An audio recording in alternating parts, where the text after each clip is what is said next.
All right, welcome to the Pineapple Podcast. I'm Tyler. This is my friend Matt. In the back, we have Josh and Dave. Say hi, guys. Hi, guys. Hello. And with us, we have a special guest, Brandon Carter. Where is he? Oh, hey. Thanks for coming today, man. Today, we cover a lot of things from basically his journey through with We Hunt Buffalo right here, how they found their sounds, how they changed from Yesterday's Forgotten into what they became. Also, his Pineapple Studio C, his setup, what he can do, the work he can do remotely. He basically knows no bounds. So stay tuned, stick around, and see what's in store. Here we go. I feel like I should have done something with the hands because you both had something with your hands. Cue the music.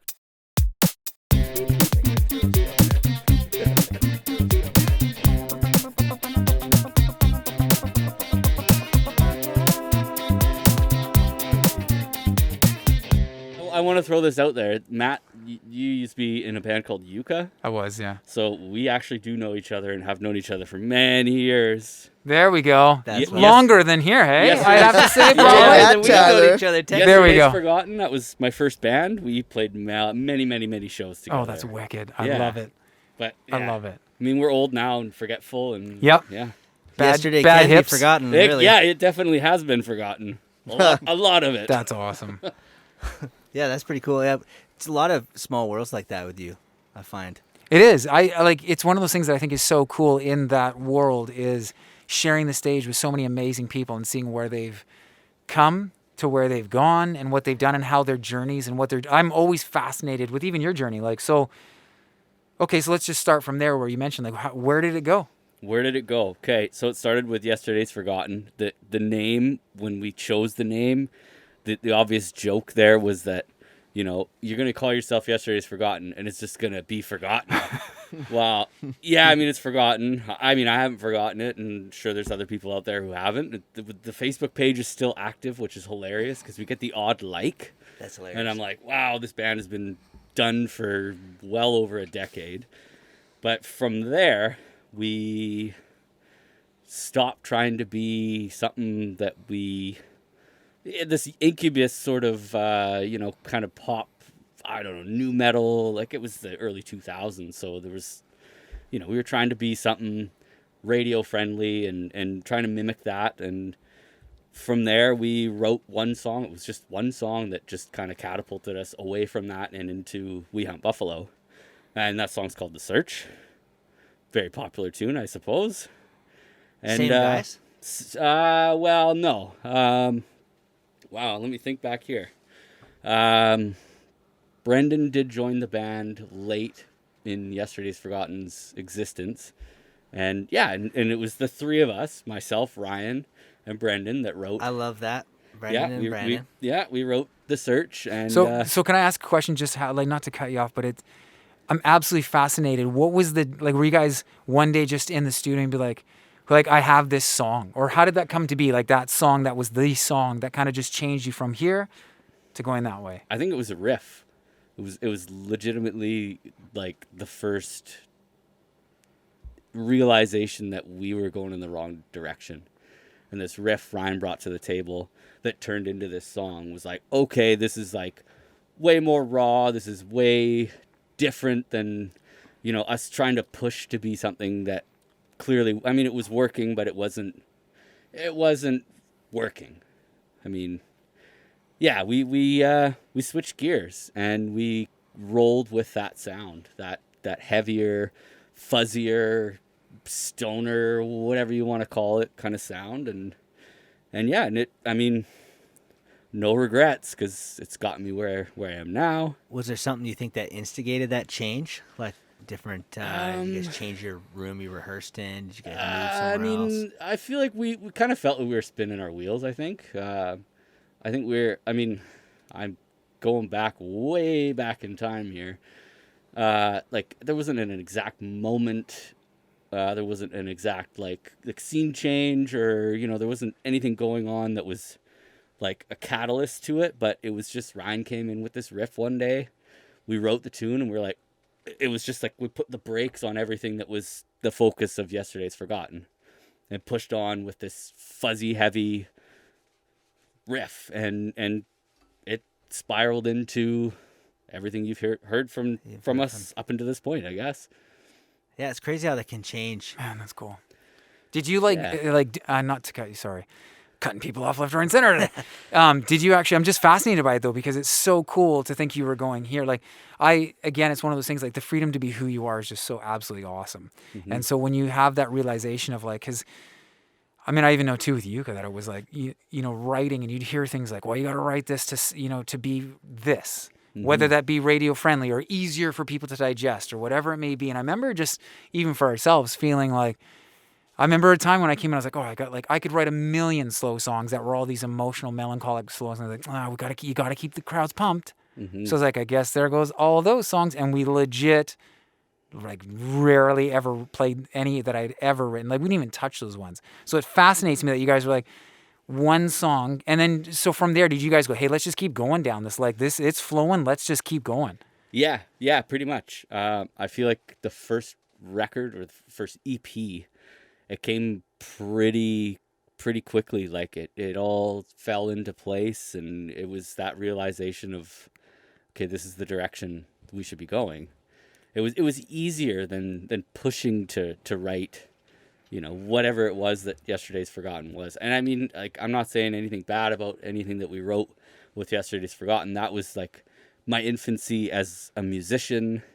I learned so much just from writing and from, you know, and from fumbling through it. And, you know, some of your best learned things, this is terrible English, but you learn the best from your mistakes, right? Totally. Yeah. Did you ever work with any producers that helped really change your sound drastically at all, or was it always just internal band?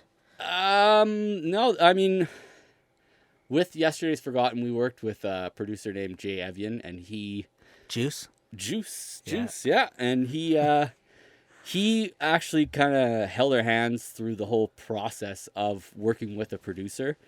And I mean, nothing against him whatsoever, because the guy is he's fantastic. I haven't talked to him in eons. I'd love to rekindle that. But anyways, he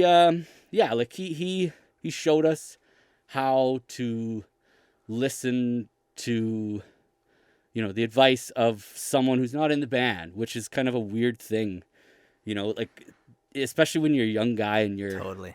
you know, you're thinking, okay, this is my baby, I want to do this my way.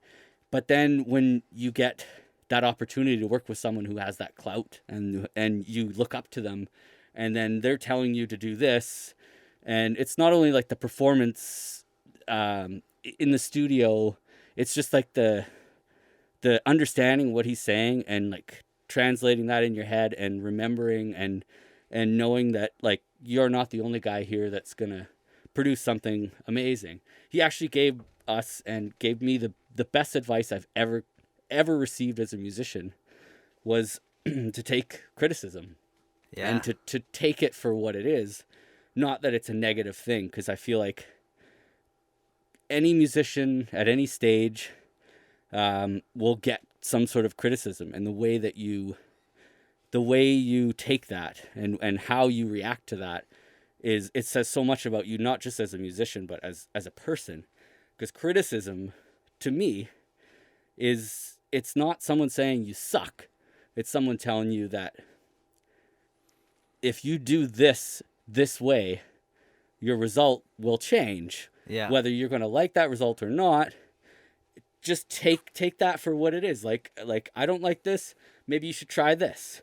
And yeah, that helps so much with songwriting and just being able to get along with your other musicians. Because if you got a guy in the band that's like, hey man, I don't like that bass line, and they're like, fuck you, man, you know, like, don't harp on my bass. Like, no, dude, like chill out, like just listen to what I'm saying, you know.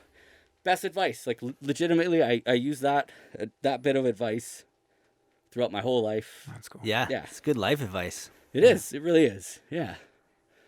Yeah. I found the same thing working with a producer too. Same, like when you actually let go and take input from someone else, it makes a huge difference. Mm-hmm. Well, how do you First of all, that's like absolutely awesome. But how did you know you could trust his advice? Like, because if you're going in with multiple producers and each one's wanting to, and each one's throwing in advice that you like, how did you know? Because you were very confident in his advice and it's good advice. Well, I mean, at that time and our age and just us being these like bright-eyed, like, oh my God, we're working with the producers. Like, it was just, everything was coming at us. Like, we felt so, like, it wasn't overwhelmed, but we just felt so, like, privileged to be in that position. But like, Did I you don't know. hear stuff coming out of Juice Mix, kind of like a? See, No, not necessarily, but just like his name, he had the name around town, and people we talked to who were like, "Oh, you're working with him. He's great. He's great." And you know, like, we were coming up. We didn't know what to expect in that world. So I mean, it was a cool thing. It was a very cool thing, just at that age and at our level, just to, you know, it's like, this is our first step up. yeah. That's cool. It's cool that he gave you such great advice that has stuck with you as well. Oh, Because huge. I remember that when you're young and impressionable, and it was like, you're just taking everything in. So it's like, especially too, like when you get the opportunity to be like, this is us. Like I think artist wants to be able to say like, this is me. Like what I'm creating is me. It's not for anybody. This is just me. And then when it all of a sudden, you know, it connects the way that your music did connect. Mm-hmm. I mean, that's amazing. So when somebody says like advice, like, because I remember too, like multiple producers, but if you're taking in everything that they all say, and it's not the right person for you, it's like it can even send you in a worse spiral of like, now I'm not sure, like, because this isn't going to be. So I think it's very cool that you got great advice from a person that you did trust, that came from trust. Like, you know, it's pretty awesome. And it's confusing because, you know, be yourself and, you know, write from the heart and do you doesn't really go with, you know, listen to someone else and take their input in. But if you find a way to, like, you know, use it to your, not to your advantage, but to your advantage, you know. Yeah. Well, even the fact that you guys were open to it, like at that age, Yeah. man, that's just fucking unbelievable. Yeah, and you have to respect that person, you know, to be able to do that. Definitely. Because everyone's got an opinion, right? Yeah. Definitely. Opinions are like When assholes. you're young, opinions are like assholes. Everyone's got one. But yeah, I mean, when you're That's young and really impressionable, it's Thank you. definitely Never heard that. Thank you. yeah, it's definitely a cool thing to have someone, you know, looking at you and seeing potential. But you know, and it almost seems weird to me now. Like, if I was to work with a producer, if they didn't say anything, I would almost like be kind of concerned. It's like, Right? Yeah, you think there's no way everything's perfect, man. Like, come on, pipe up, say something. And I mean, yeah. like when we recorded at the Hive with Tanis Gibbons, when we did our self-titled, like, she didn't really have a huge lot to say, but she was so awesome. We worked it was all night shift, so it was all like midnight to like 4 or 5 in the morning, and in all honesty, it was probably one of my favorite recording experiences just because of that, and it was like our first crack at showing off our new sound, you know. And Was that the first time you recorded at the Hive as well? first and only, sadly. But yeah, like, really cool experience, and she was so chill, and like, just the whole thing was it just felt so comfortable. Recording experiences, even on the last record, you know, on this record, very nerve-wracking, and it feels like every album gets a little more nerve-wracking, I guess, for me, just because the expectation is a lot higher. That makes sense. So, and I mean, working with Jesse, like Jesse Gander, he did our last 2 records, and I mean, the Was guy this one of them? Yeah, the guy, he is hands down my favorite that we've worked with. He didn't really have. He's never really like had like full song changing ideas. He's always had the right idea. The guy knows what works. The guy knows sound. He knows dynamic. He knows how a song should sound. The guy he's masterful. He's the master. He is really cool. Jesse Gander. Jesse Gander. Just a gem of a human. That's awesome. It's really cool. Yeah. And sorry, where did you record this with him? Rain City. Rain City. Yeah, Oh, okay. That's yeah. where Vibe Cave is. Which Oh. Pretty sure it's in that huge studio. And if I'm wrong and I look like an idiot right now, that's cool. I'll just cut it out. I'll fact check that.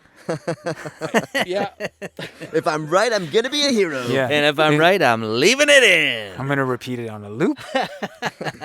He was wrong. He was wrong. He was wrong. He That's was awesome. wrong. He was wrong. He was wrong. Yeah. I love the art in this freaking thing. Yeah, it's super cool. Will Phillips, guy from Vancouver. Yeah, he does crazy art. Like these giants on the back here. Like that's gnarly. And he does a lot of stuff like that. Like he's got cool like fantasy sort of creatures. Yeah. Everything is It's like awesome. It's right up my alley. mythical, Can I see that again crazy, if you and Yeah. yeah, it's a badass cover. Keep It Refreshing is my favorite song right now. Okay, that one. cool. I dig it. Yeah, that was that to me was up there of one of my favorites on the record. And like I was saying to you earlier, we don't play it all that often. We've like Why? embarrassed to say that like Tyler had mentioned, he's like, "Oh, keep it refreshing, man. I want to use that in your video." And I was like, "What song?" Yeah, how come? I don't know. I think like with our tours, we usually pick a pretty solid set list, and we have like a few deviations from it depending upon how long our set list will be, or how long our set will be, and just never really fit in with, you know, we want to do, if we're doing Europe, we want to be banger. We just want everyone to just be crushed the whole night, and that's more of a Non-crusher. bouncier. Yeah. So before you dive into like now where you're at, so let's go past that. Okay, you guys have found like who you are, this new sound. Keep taking us on a little bit of your journey there, because I'm fascinated by it, because I don't know that story. So Yeah, it's a weird, it's cool. Yeah, it's trippy being like close to 40 now and looking back at everything and how it all came about, and like the goals that we had, and how we smashed them. And I mean, my personal goals, like, just smashed them. And it was like, I never thought that I would have gotten to where we got to. There's a lot of people along the way that helped. Like, we're involved with Fox Seeds, which you're obviously familiar with. Mhm. And, like, Todd Hancock, man. Like, that dude is integral for us winning Seeds. He championed us, like, just, That's the guy awesome. he's a saint. He's the man. He's the man. Toddcast Podcast. Toddcast Podcast. Brought to you by Podcast. Pineapple Sound. Yeah. that was awesome. It's a circle of life. We're unofficially sponsored. The Pineapple Podcast, unofficial sponsor. Toddcast Podcast. Which, But yeah, man, He's a gem. Brought to you by. him Brought to you by. and a lot of other people like Danger, Dunner. Like, these are all guys who are just like no longer with Sea Fox. But so iconic at the time when they were, though. So iconic. And Totally. Todd, and I've said this to him probably every time I see him, that he shouldn't have. They made a horrible mistake. I getting know. rid of him. That's kind of when I stopped listening too. Yeah, it blew me away. It blew Yeah. me away. Like, I thought he was the most. Are we gonna talk about Todd, or are we gonna talk about me? Yeah. Well, why we brought you here? Let's Love talk you, about Todd. Todd. Yeah. But no, man, no. Like those dudes, they definitely helped us through, and like we were still like these like bright-eyed like dummy kids, and you know we had like The Search, like I said, was our big tune, and Sea Fox pumped the hell out of it, and I remember when we submitted for Seeds, it was like, there's no way this is gonna happen. Like, there's just no way. Like, we're too heavy comparable to all the other bands out there, and we got into the top 3, and it was like, holy shit! Like, wow! Like, how did this happen? And then, yeah, I guess we weren't in the top 3. We got into the next stage, and then when we did get into the top 3 and realized, holy shit, I'm gonna play the Commodore. That was literally at the That's time insane. my number one goal as a musician. I Oh, was that's like, cool. if I play the Commodore, I know I've said it a million times. If I play the Commodore, I die the next day. I die a happy man. And yeah, we played the Commodore, and like it was. Just, How was that sound check? Like the best Unbelievable. sound check ever, right? He passed Unbelievable. out before, so he didn't get to enjoy it. Yeah. He was so happy. I fainted. Oh no! Yeah. Let's do it again. Passes out again. You know, and like the Commodore is it's a scary treat. venue. It's a treat. But when you're like when you play there for the first time, it's such a different venue. Like I played all over the world. There's only been 2 venues where they have, you know, the stagehand who comes up and gets you to line up, and they count you in. They got the headphones and they go, okay, 5, 4, 3, and get out there. And I remember the first time that happened, I was like, holy is it. shit, man! Like, We made it. yeah, and then the only other place in the world was someplace in the Netherlands. I can't even remember where, but yeah, like Commodore is like beyond a treat. It is like it was a dream. It's still like if I got asked to play the Commodore tomorrow, which I mean I'd be the only guy in well over a year to play there, but yeah, like it just every time just blows my mind. Just That's blows cool. my mind. So was that after you did the Seeds thing, Yeah. and then you won, Yeah. and then you got signed after that, and then you started doing your tours, kind of expanding Yeah, your not footprint? not right away. Not right away. Like we did the whole Western Canadian thing. We did fly out to Toronto and did like Canadian Music Week, and that was super cool. And you know, we rode that wave, and yeah, I think we did a really great job networking. Mainly Ryan, because Ryan is just a god at that kind of thing. I'm sort of in the corner, just like I'm the drummer. But yeah, I feel like we did all the right moves. We shook all the right hands, and everything from there on out was just like getting on tour with Monster Truck was a really Yeah. cool, was a Oh, really yeah. big one. Was a really big one. It was Huge. just playing all these huge venues. I remember getting sort of a loose offer on the Monster Truck tour where they were like, yeah, you could potentially be doing the Western Canadian run. And I was like, shit, I'm going to Mexico. And flew out to Mexico, and we got the call, and they were like, okay, you're going to play the Commodore on whatever it was, Friday night, and then you're going to Winnipeg and back. And we were like, the boys are like, dude, you got to fly home.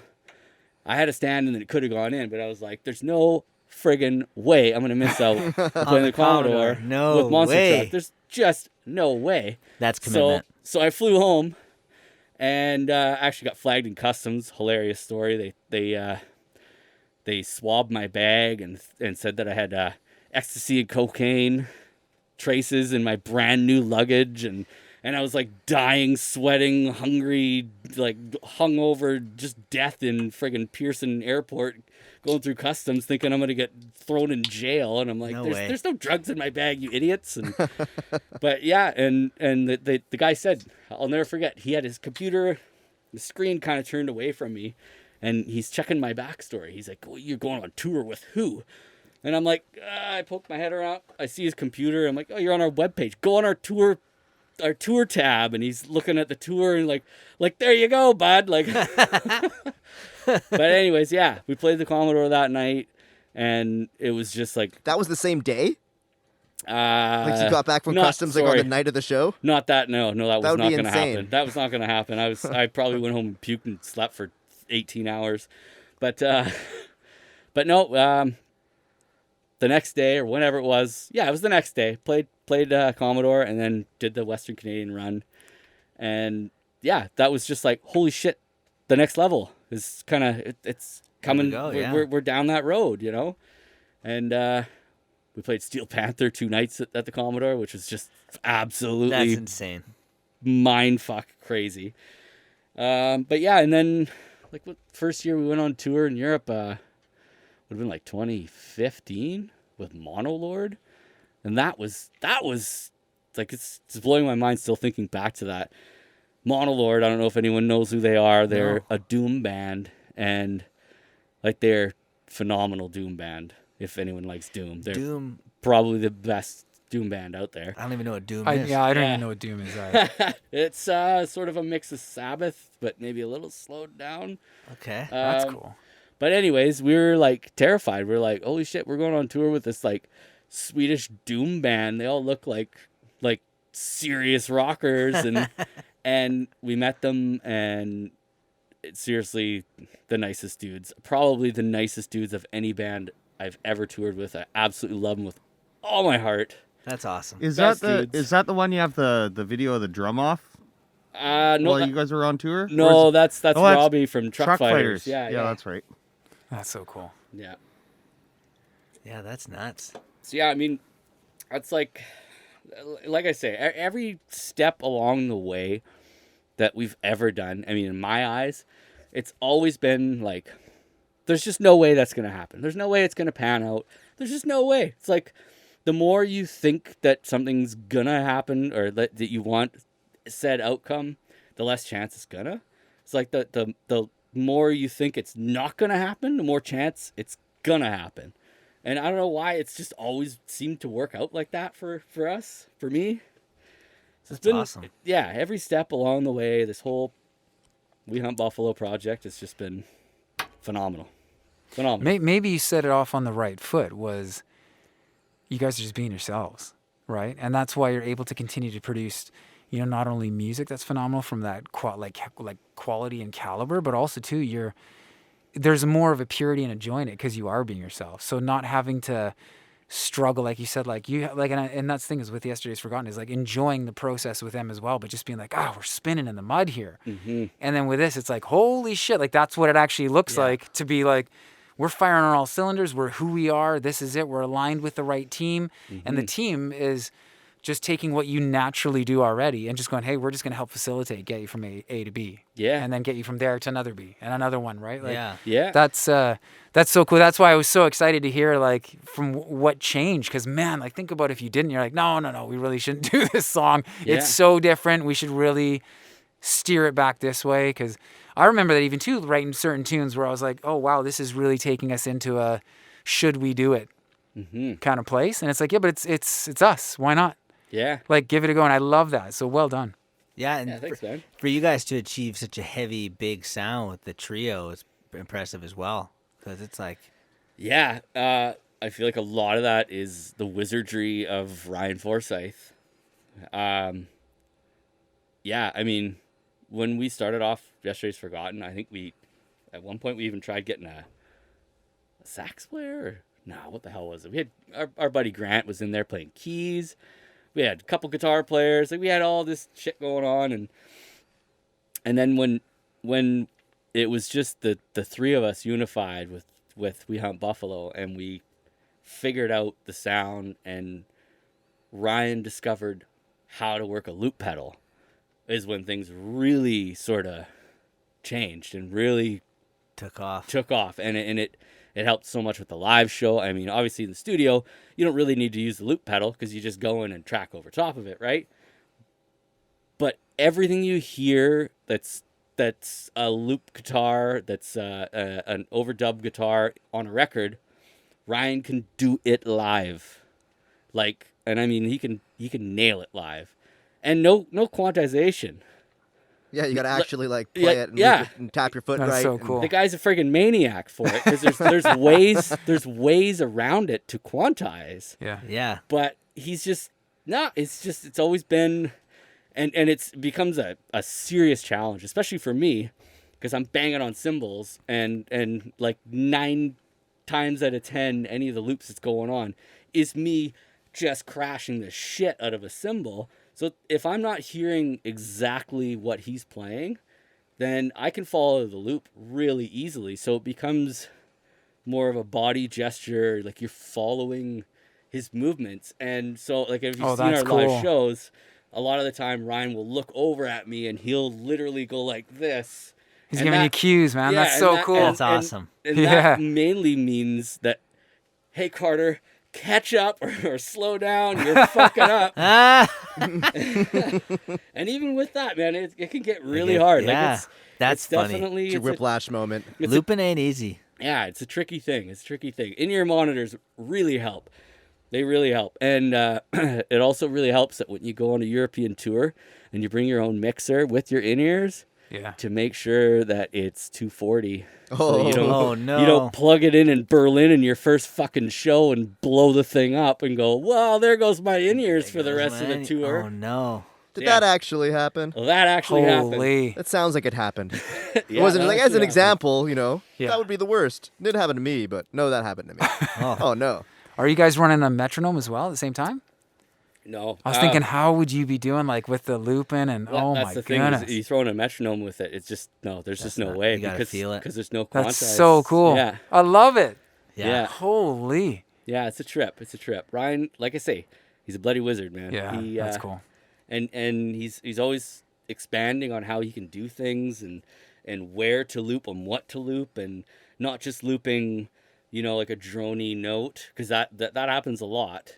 And then he just tweaks shit and you know adds weird delays and stuff and it just creates this whole atmospheric crazy That's super sound. cool. But he's looping, you know, melodies and all kinds of cool shit. Like he's a loop master, loop daddy. Loop Daddy. Him and Mark Rebier should get together. Yeah. Loop, Oh, there he's it is. amazing, eh?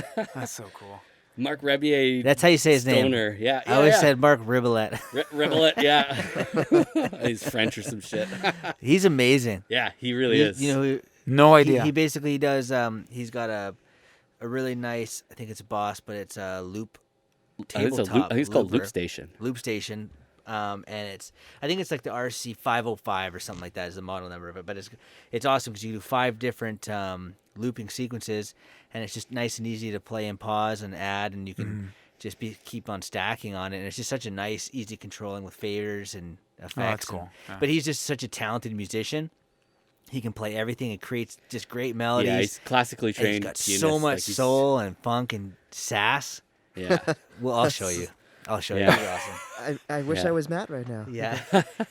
Wow. You haven't Yeah, seen you it? haven't experienced. You I were haven't. lucky. Yeah, he's got some really great vocals too. Like so what's there's one about like fucking a flamingo or something. Is Like, he?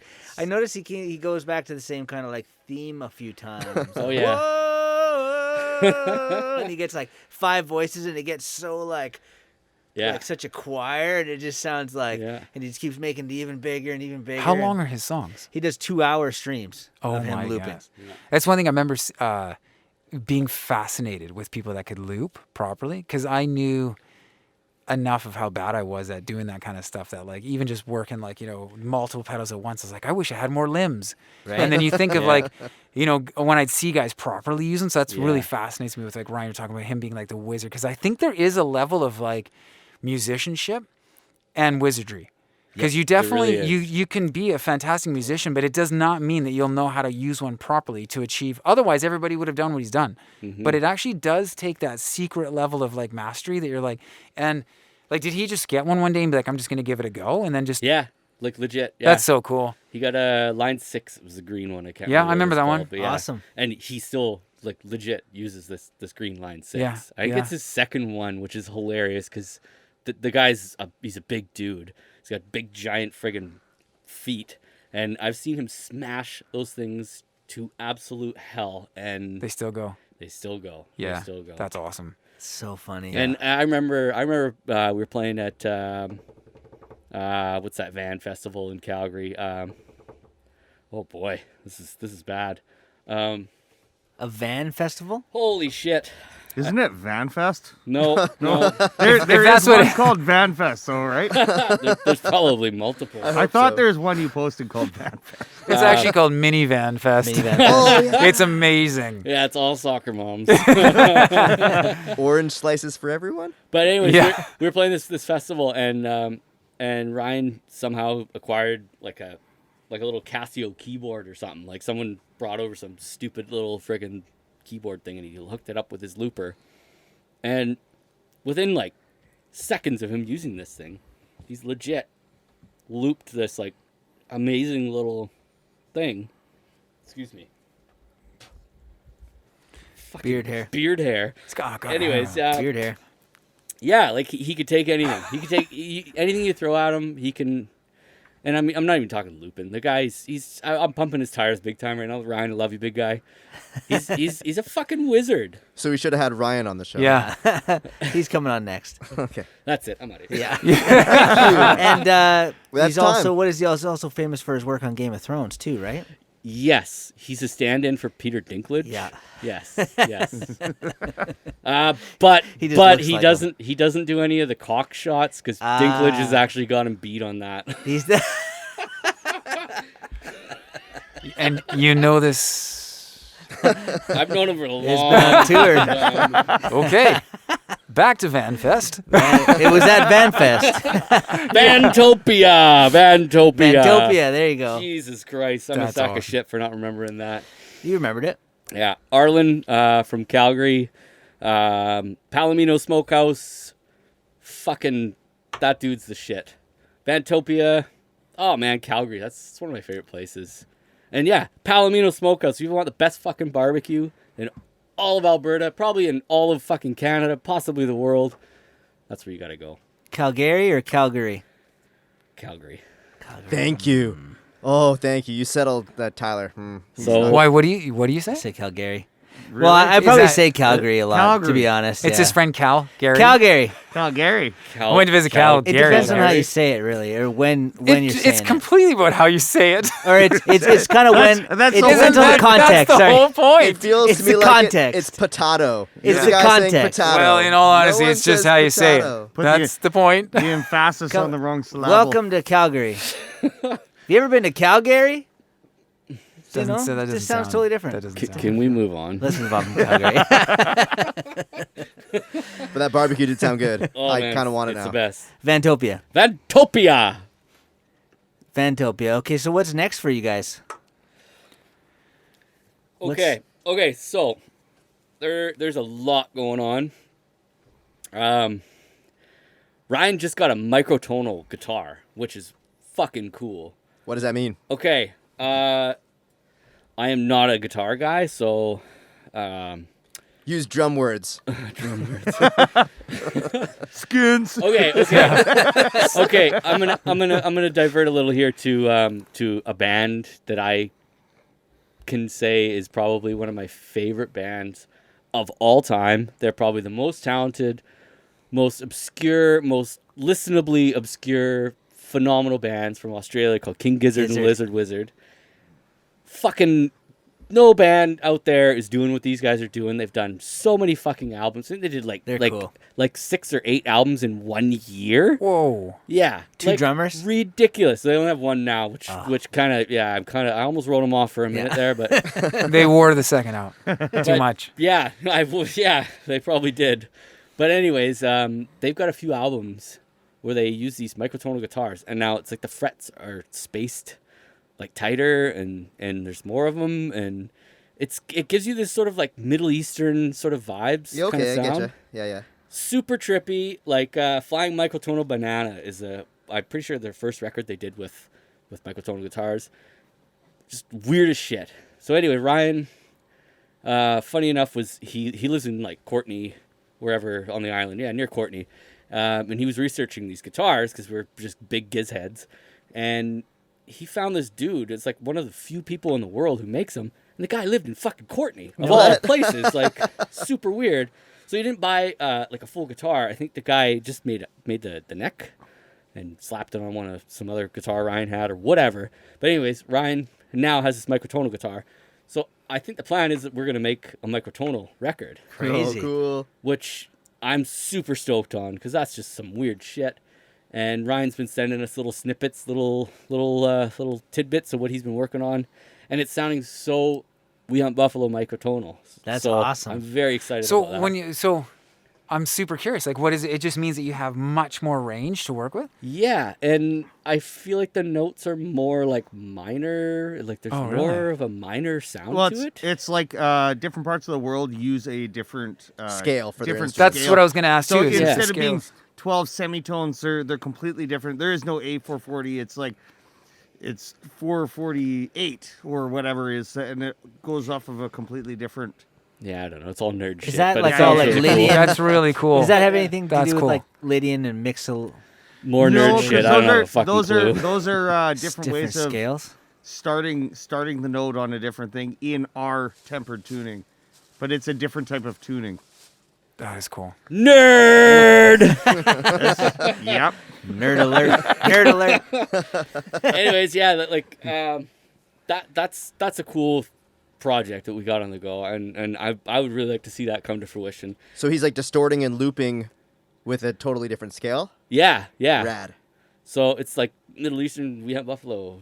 I don't know. Yeah, because you'd have to adapt. Everybody else would have to adapt to that sound, but it would be We Hunt Buffalo with that sound. Yeah. That's really cool. The interesting thing is that, like, from what I know of the bands that I know and listen to, which is like spanning genres, like, I mean, anyone knows me knows that I listen to like heavy, crazy doom, whatever, black extreme death metal, to like super chilled out trip hop, friggin' drum and bass, house music. I love it all.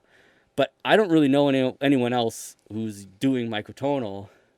And so it'll be really cool to be in that, you know, to like throw our hat in the ring. Totally. I'm excited for it. Yeah, I'm looking forward to hearing some of that. Someone else had mentioned to me about microtonal recently too, so I wonder if it's maybe that's the next thing. Well, check out King Giz. Any I love King Giz. Yeah. Rattlesnake. Oh yeah. Rattlesnake. They got I like that they're kind of quirky and goofy too, and they don't seem to take themselves too seriously. Like one of the music videos for that Rattlesnake, the one guy slaps the vibro, and he basically like it's just right when he hits it, he's just like staring right at the camera. It's just kind of like almost like old English humor. Yeah, they're super weird. They're Australians, so like they're on another level. They're on a different level. Awesome. They're like the new this generation's Allman Brothers, but like with like I think more LSD, maybe I don't know. That would be impressive. I would be very impressive. I dig them. Yeah, that's cool. But so back to other things that we've got on the go.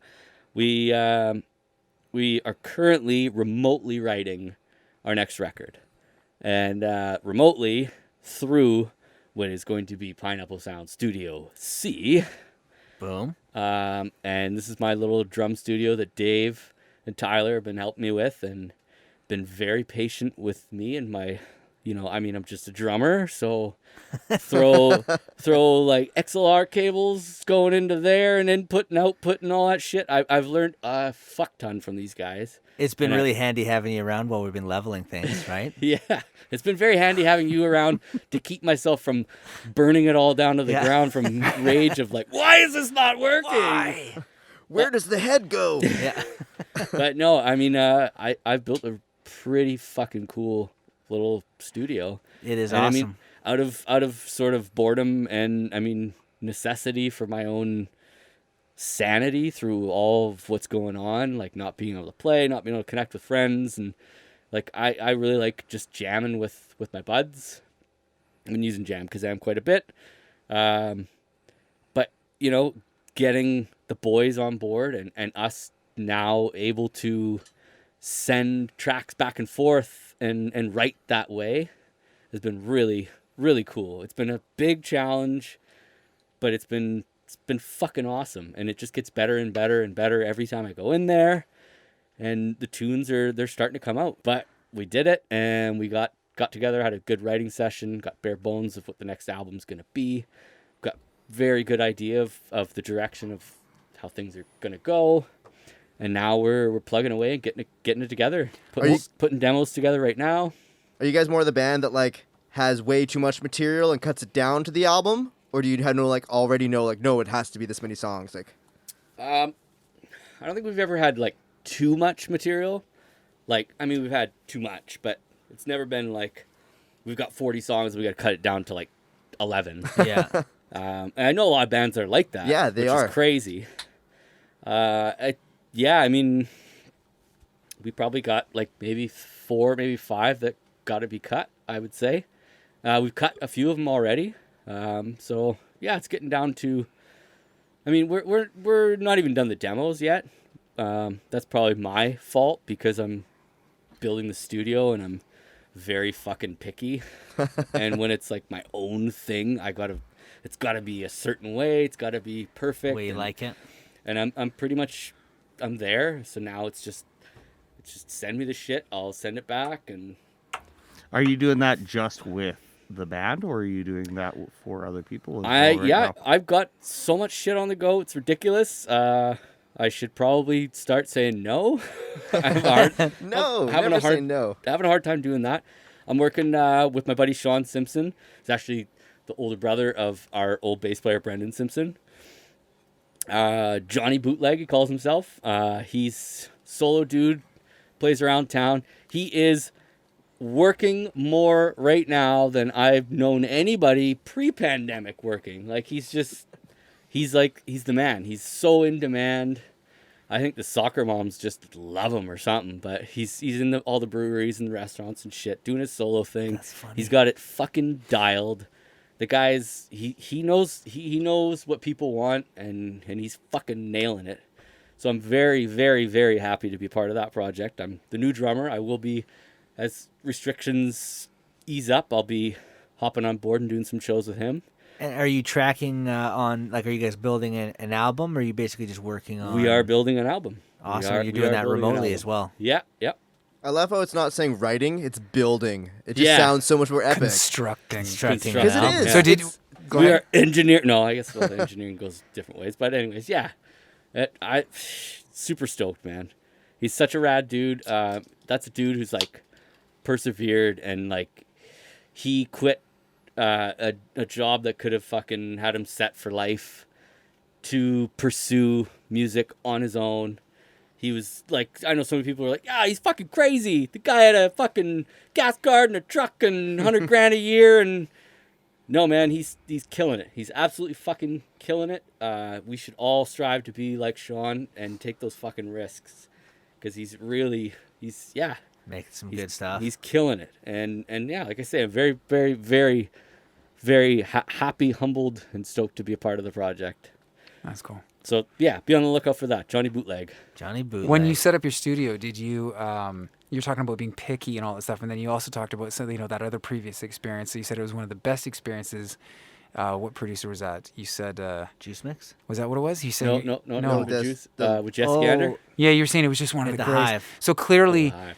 also just like, what does that mean to you? Like setting up your space, because obviously you want it to be a place where you feel the best too, right? So, and then working with all these other people, I actually think it could be incredible, to be honest, to have you set up this place that you're like, no, this is here, I'm comfortable, I'm this. So what's that like? Like, what did it mean to you to set it up so that, like, what were some of the things you're like, I have to have this?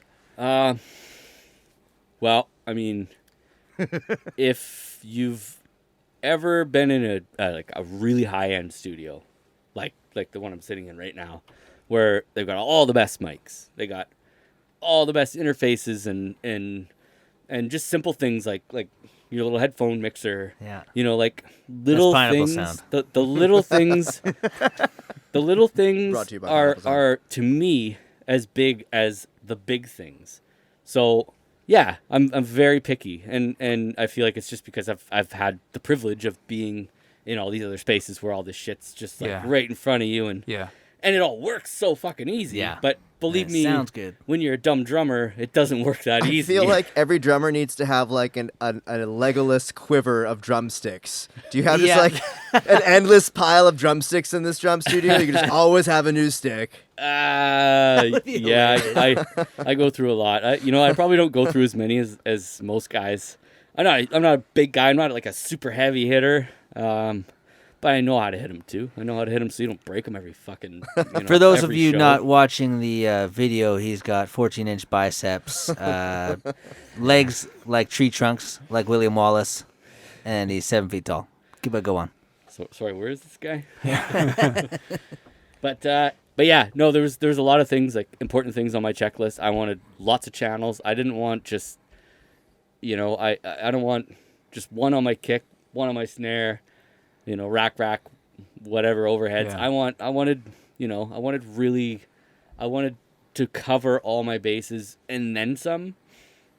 And so, yeah, I've got the Scarlett 18 18I20. I-20 third generation. Thank you, Tyler.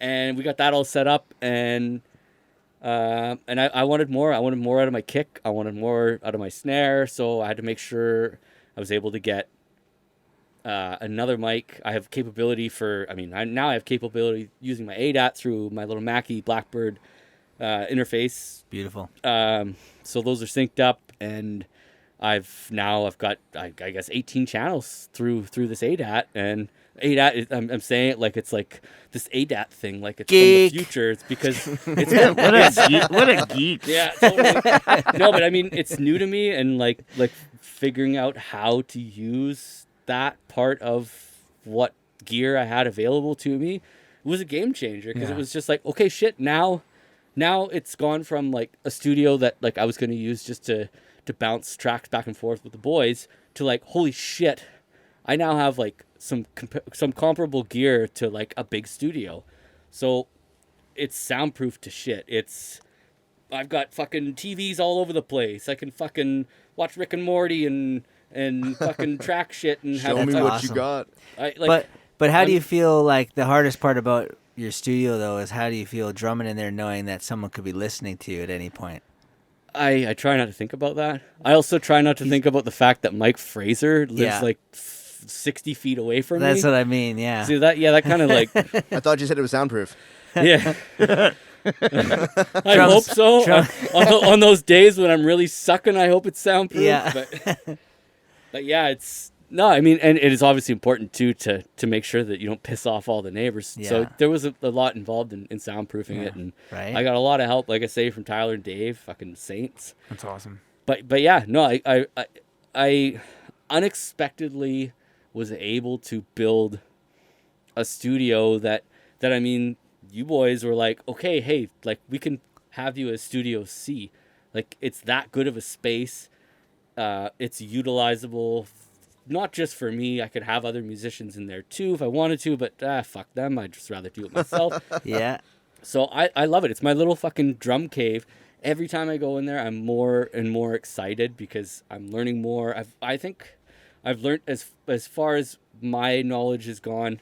I've sort of peaked, and then for me having Pineapple working with me, I can throw shit at them. Be like, okay, here's all my drum tracks that sound fucking awesome.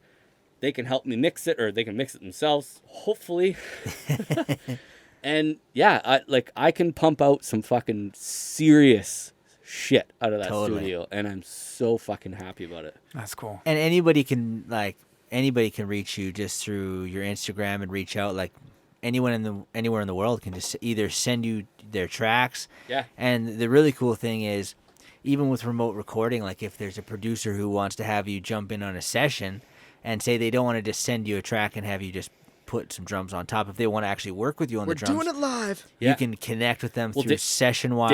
Dave and I have already been doing that. Yeah, we've worked with with one dude so far, and, Yeah. and more to come. I mean, I got just through word of mouth through all my friends and shit. I'm starting to build on it, and it was an unexpected thing that I'm now like so fucking stoked on. I mean, I've been playing the drums 36 and a half years, I guess. Crazy. And to be able to have something not only that I can connect with my boys and write the things that are important to me, but to be able to just always have music available Yeah. to anyone who you want to like throw me something, send me a track, I'll jump on it. Right? It's not necessarily easier just to program your drums, right? Like, so we could send them to you, and it wouldn't take you very long because you're a pro and you know what you're doing, and you listen to the song, you'll get an idea right away, right? So, Especially being like comfortable, set up. You know, that's one of the cool things. That's why I kind of referenced back to that other studios that you said, like, it just felt so good. And that's Yeah. one of the things that I know, I think everybody that's a musician's always like, we've gone into those studios where it's like, you just don't feel it. And Yeah. it's tough because like what happens when like, in the band, the other guy's doing, you don't. yeah. Had that before. That's But Yeah. having a place like that, that's what I was going to ask what it's been like with you working with your, your buds, like writing. It's interesting. I heard a story actually during the pandemic. I was reading something about how it's sort of taken us back to where bands would like write a piece and have to send something to the rest of their band who happen to live somewhere else. Yeah. And I'm like, oh, we're back to that. Like, it's Right? kind of a cool Yeah. thing. So to hear That's that you kinda guys, neat. yeah, it's neat. Like we kind of think that, for us, we always rehearsed together. But now I think, we might have actually been more efficient if we would have actually been set up like how you guys are set up. There's just ways of adding efficiency to the whole thing. Totally. You know what? For We Hunt Buffalo, it's been weird. Like the way we always wrote before was us, side by side in a room, sweating our balls off, fucking just giving her. And I mean, after years and years of playing together, you respond not only to the audio, but looking your buddy in the eye, and he's giving you that cue, that there's body movements, there's a lot more going on. I think the more you spend writing music with people. I love the disappointed look when you know you're off and everyone knows you're off, and they just look at you and you're like, I know, don't look at me. No, generally they just don't look at you, and you look at them, and you're looking for that approval, and you're like, did I fuck up? That's hilarious. Yeah, you start to anticipate each other, right? Oh, huge, man, huge, and yeah, that's been sort of a challenge, I think, just because. Well, and again, it goes back to what I said earlier about. You always want to be doing better than you did before. I want more and more and more progression with us. And so it puts a lot of heat on you too, right? Mm-hmm.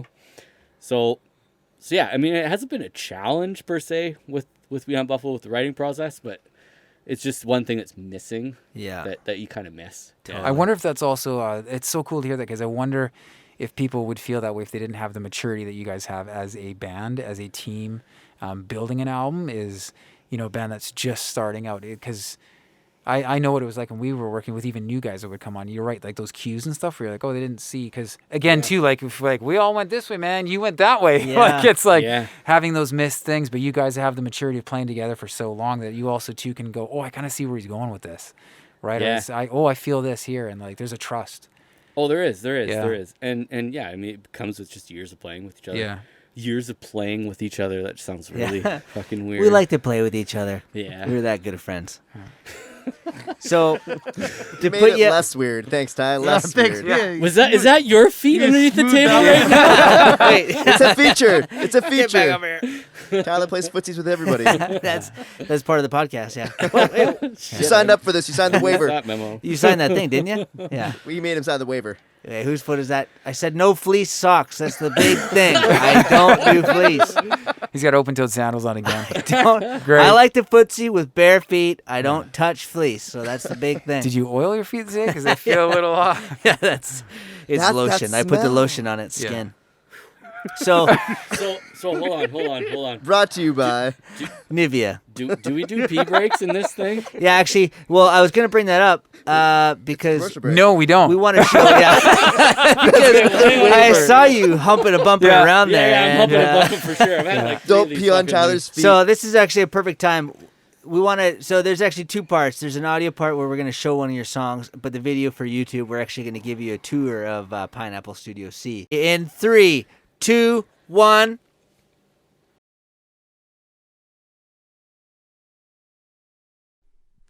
Hey guys, I'm Brandon Carter. This is my studio, Pineapple Sound Studio C. Come on in.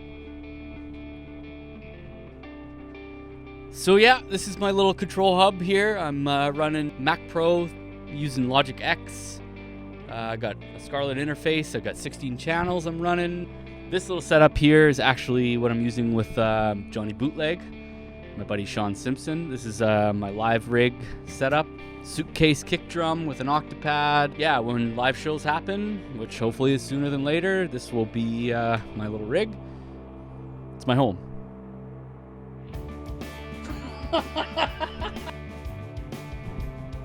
So this is one of many kits. Pretty cool one, pretty special one to me. It was a gift from my old man. It's a Yamaha 5000 series, mid 80s. Cleaned her up and made her sound real pretty. What if I say links below or something? Can we do links below and then you can plaster? This is the home of all of the drum sounds that you can acquire through me. I offer remote recording. Ship me some tunes, I'll ship you some drums, and they will sound good. For you. I'm not an actor. Okay. No need for any programmed drums. You want live, sick sounding drums. This is the spot. I'm the dude. Links below. Contact Pineapple Sound Direct. I got you. So that's it. This is my studio, Pineapple Sound Studio C. Hit me up, links below. Contact Pineapple Sound. We Hunt Buffalo, Johnny Bootleg. Check it all out. Hit me up, me and my Los Cabos. We got you covered.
Oh, that's awesome, man. Well, thanks for sharing your story. Like, it's so Thanks, cool man. because it's neat to hear just where you started, and then you can see the pure joy in your face as you've enjoyed every step along the way. And that's the thing, is that, again, going back to that, like being able to be yourself, to be the authentic you in your music, but also just in who you are. And also you're surrounded with some awesome guys. So that's the other thing Yeah, too, man. that makes it a phenomenal experience as well, is that, you know, we've talked about this in the past, but it's like sometimes we set these just crazy, like, I have to be this, and it's an improper metric. So when we don't attain that, then we don't feel like we're successful. And each one of us 100%. has gotten to different places in our musical careers. But the fact that we've been able to even say that we have musical careers, in my mind, is a success, because you're right. There's a lot of people that, you know, when they don't hit that first thing within like 6 months, it's like, I'm a failure. And it's like, no. Like, I love that you're like, you know, you enjoy all the little steps as you go. You be open to change, because all of us can say that our careers kind of didn't just do this. They did a whole bunch of stuff. Yeah. But when you're not open to it, it can be, you know, I don't know. I've got too many things going through my mind. But one of them No, is that, man, I'm right on with I it. think it's so cool that you set, like, you know, one of the things that we were encouraged to do right off the top as well was to set like small attainable goals.